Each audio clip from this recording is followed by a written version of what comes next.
हमारे आठों पहर आज माया मोह के जंजाल में ही बीत रहे हैं। हम पल भर के लिए भी नाम भक्ति नहीं कर पाते। ये अच्छी तरह हमें ज्ञात है कि सारा संसार झूठा है। यहाँ कोई भी अपना मीत नहीं है कि जैसे जैसे लोगों की गर्जें पूरी होती जाती हैं वे हमें छोड़ देते हैं। भाई उसके बाद भी हमारा मन इस दुख और सुख के धाम को छोड़ने के लिए तैयार नहीं है, जबकि अच्छी तरह पता है कि शरीर की हस्ती ज्यादा से ज्यादा 20 साल, 50 साल, 70 साल है, यानी 4 दिनों का साथ है इस शरीर का। उसके बाद भी ये माया मोह के जंजाल पल भर के लिए भी नहीं छूट रहे हैं। ये हम सबकी बहुत बड़ी परेशानी है। अब मैं आप लोगों से आपके मतलब की बात कह रहा हूं। आप लोगों से विनती है कि भाई मेरी बात चित्त देकर सुनो। भाई यहाँ जितने भी रिश्ते हैं, धन दारा सुत नाती कहियन, यह नहीं आवे काम। स्वामी जी महाराज ने कितनी अच्छी तरह समझाया है। धन जो हम इतना इकट्ठा कर रहे हैं वो, दारा सुत नाती कहियन, अब इन रिश्तों की उन्होंने किस तरह पोल खोल दी है और हम जानते हैं कि ऐसा ही होगा। उसके बाद भी हम अपनी आंखें बंद किए बैठे हैं। भाई इसीलिए कहता हूं कि चित्त देकर मेरी बात सुनो। वो बात सुनो जो हमारे मतलब की है। हमारे मतलब की बात है कि भाई यहाँ रहो, यहाँ रहते हुए भी उस परमात्मा का ध्यान करो, गुरु के शब्द को जपो, इन दुख और सुखों में ही ना उलझे रहो। तजो मन यह दुख सुख का धाम, लगो तुम चढ़कर अब सतनाम। हम लोग कहते हैं ये कैसे हो पाएगा भाई? घर परिवार में रहते हुए घर परिवार नहीं छोड़ा जाता। कैसे घर परिवार छोड़ दे और कैसे नाम के सुमिरन में लगे रहें? बहुत मुश्किल है भाई। या घर परिवार ही देख लें या फिर गुरु नाम को ही देख लें। तो मैं कहता हूं मूर्ख किसे बना रहे हो भाई? राजा जनक के विषय में जानते हो? उन्होंने घर परिवार में रहते हुए ही सब कुछ कमाया, परमार्थ भी कमाया और स्वार्थ भी संवारा। धन धन राजा जनक हैं जिन सुमिरन किया विवेक, जिन सुमिरन किया विवेक। एक घड़ी के सुमिरते पापी तरे अनेक। इस तरह से उन्होंने घर परिवार में रहते हुए भी अपनी विवेक से, अपनी बुद्धि से काम किया। वो जानते थे कि जैसे ये स्वामी जी महाराज बता रहे हैं इस जगह, धन दारा सुत नाती कहियन, यह नहीं आवे काम। इसी तरह उन्होंने विवेक से काम लिया कि जितने भी रिश्ते नाते हैं ये कोई अंत समय काम नहीं आने वाले। एक घड़ी के सुमिरते पापी तरे अनेक। जो एक घड़ी 8 पहर होते हैं भाई, 8 पहर। सोचो कितना बड़ा समय मिलता है हमें, और उसमें हम एक पल के लिए भी नाम नहीं जप पाते। हमसे बड़ा पापी और कौन होगा? हमसे बड़ा मूर्ख और कौन होगा? कभी ऐसी अभिलाषा हुई है कि उस सर्वशक्तिमान प्रभु के आगे ऐसी विनती और प्रार्थना की हो कि हे प्रभु, हे सर्वशक्तिमान, मुझे ना धन की कामना है, ना सुंदर स्त्रियों की, ना ही किसी वैभव की। मैं तो सिर्फ आपकी भक्ति की कामना करता हूं। मैं तो आपकी कृपा का अभिलाषी हूं। हम में से कोई भी परमात्मा से ये नहीं मांगता। एक सत्संगी भाई अपने पड़ोसी को देखकर कहता है, देखो इसने सारी जिंदगी धन संपत्ति के लिए क्या नहीं किया। अपने परिवार को पालने के लिए इसने अपने जीवन के कीमती उसूलों की भी परवाह नहीं की। जिस तरह से भी धन कमा सकता था कमाया, चाहे लंपटगिरी करके कमाया, चाहे किसी से लड़ झगड़ के कमाया।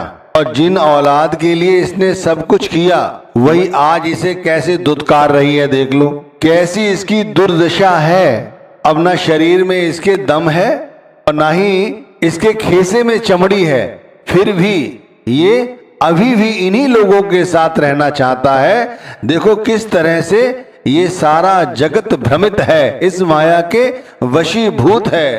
देखो सब जग जात बहा, देख देख मैं गत जा यक की, बार बार यूं वर्ण कहा। संत महात्मा हमें समझाने में कोई कोर कसर नहीं छोड़ते। हम भी आपको समझाने की कोशिश कर रहे हैं कि भाई अपनी आंखें खोलो। ऐसा ही हम कर रहे हैं, हमें भी कोई ना कोई देख रहा है कि हम क्या कर रहे हैं। हम सुबह से लेकर रात्रि तक सारा दिन बस धन के विषय में, परिवार के विषय में, इसी विषय में सोचते रहते हैं। कभी परमात्मा के विषय में सोचते हैं, गुरु ने नाम दिया है उस विषय में सोचते हैं? बिल्कुल नहीं सोचते भाई। को ये पाप और पुण्य ये हमारे दिन प्रतिदिन बढ़ रहे हैं। पुण्य तो क्या बढ़ेंगे, हमारे पाप ही दिन प्रतिदिन बढ़ रहे हैं, क्योंकि हमारे हर कर्म में स्वार्थ निहित है और स्वार्थ के चक्कर में ही ये पाप दिन प्रतिदिन बढ़ते जाते हैं। और यदि गुरु ने जो कहा था, यदि वो सर माथे रखकर करने लग गए होते तो जितने पाप हैं वो अब तक दूर हो गए होते।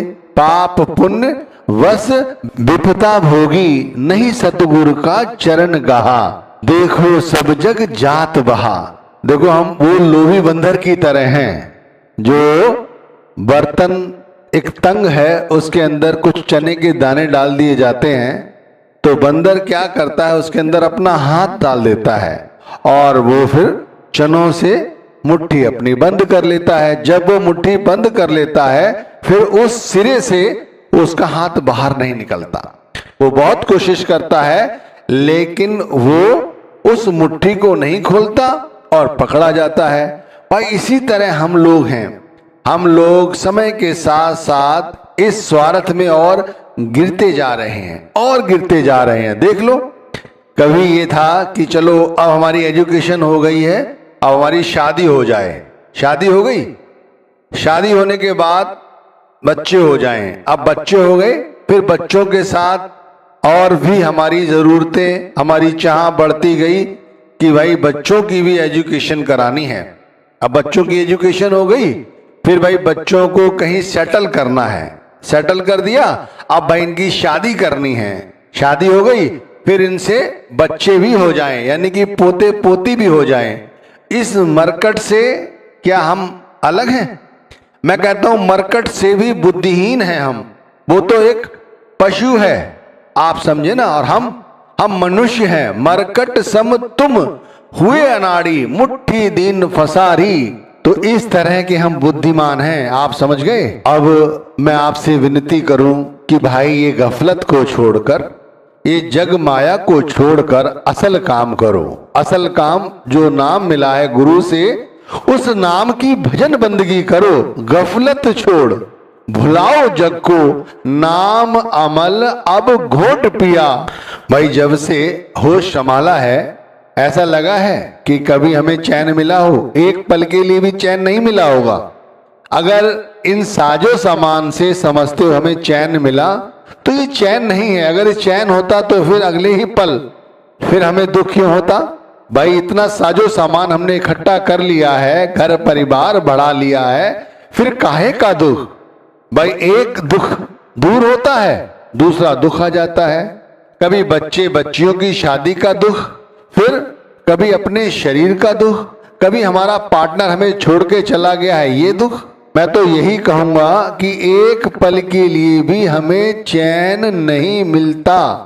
भाई जब तक हम माया में उलझे हुए हैं तब तक तो हम भजन बंदगी कर नहीं सकते, क्योंकि अभी जो हम भजन बंदगी करते हैं उसमें माया निहित रहती है, इसीलिए नाम जपते रहते हैं और ख्याल हमारा 9 द्वारों के जरिए बहिर्मुखी होता है। हमारा काम कैसे बनेगा? हमारा काम बनेगा कि हम माया की आसक्तियों से ऊपर उठें और गुरु का ध्यान धरें।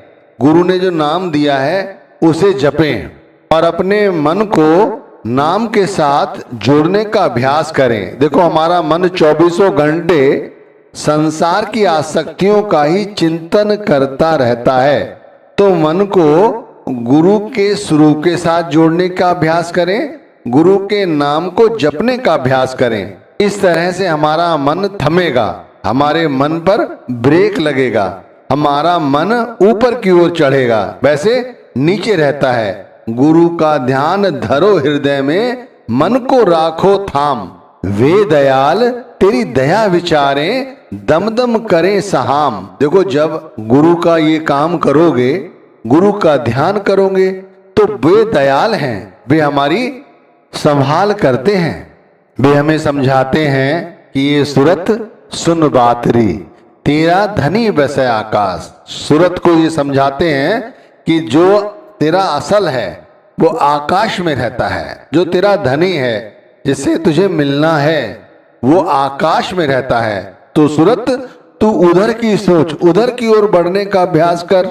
वो समझाते हैं कि सूरत को समझाओ कि जिन परमात्मा ने तुझे यहाँ भेजा है, जिसने इस दुनिया की रचना की है, उसी परमात्मा ने तुझे वहां बुलाया है और वहां बुलाने के लिए मुझे भेजा है, जिससे मैं तुझे ज्ञान कराऊं और तू वहां पहुंचे। वहां पहुंचकर ही तुझे सच्चा सुख मिलेगा, सच्ची शांति मिलेगी। आप देखो किस तरह से कहा है गुरु अर्जुन देव ने, जिन तुम भेजे तिन्हीं बुलाए, सुख सहज सेती घर आए। आप लोग कहीं ये तो नहीं सोच रहे हैं कि मरने के बाद की बात समझा रहे हैं, ऐसा नहीं है भाई। शुरू में बताया राजा जनक किस तरह से घर परिवार में रहते हुए भी उन्होंने परमात्मा की भजन बंदगी की। इसी तरह भी हमसे कहते हैं कि हम भी यहाँ रहें और अपने असल धाम की ओर चलने की कोशिश करें। यहाँ रहें, परमात्मा की रचना है, ये परमात्मा ने बनाई है, इसे हमने नहीं बनाया, परमात्मा ने ही बनाया है। परमात्मा जो चाहता है वो होता है। हम तो तब दुखी होते जब परमात्मा की चीज को अपना समझने लगते हैं। आप देख लो कौन सा ऐसा व्यक्ति है जो यहाँ से सुई भी लेकर गया हो, यही सब कुछ छूट जाता है, फिर अपनी धौंस जमाते हैं, बेमतलब का अहंकार करते हैं। इसीलिए कहते हैं धाम अपने चलो भाई, पराये देश क्यों रहना, काम अपना करो जाई, पराये काम नहीं फंसना। ये पराया काम हो गया।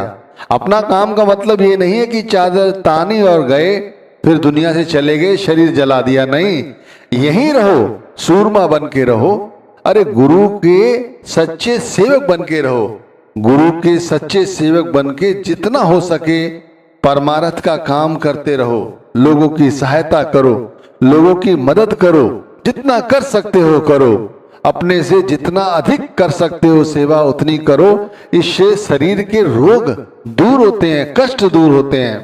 परमात्मा ने तुम्हें धन दिया है तो उस धन से लोगों की सेवा करो, जितना दीन दुखियों की मदद कर सकते हो उतना करो।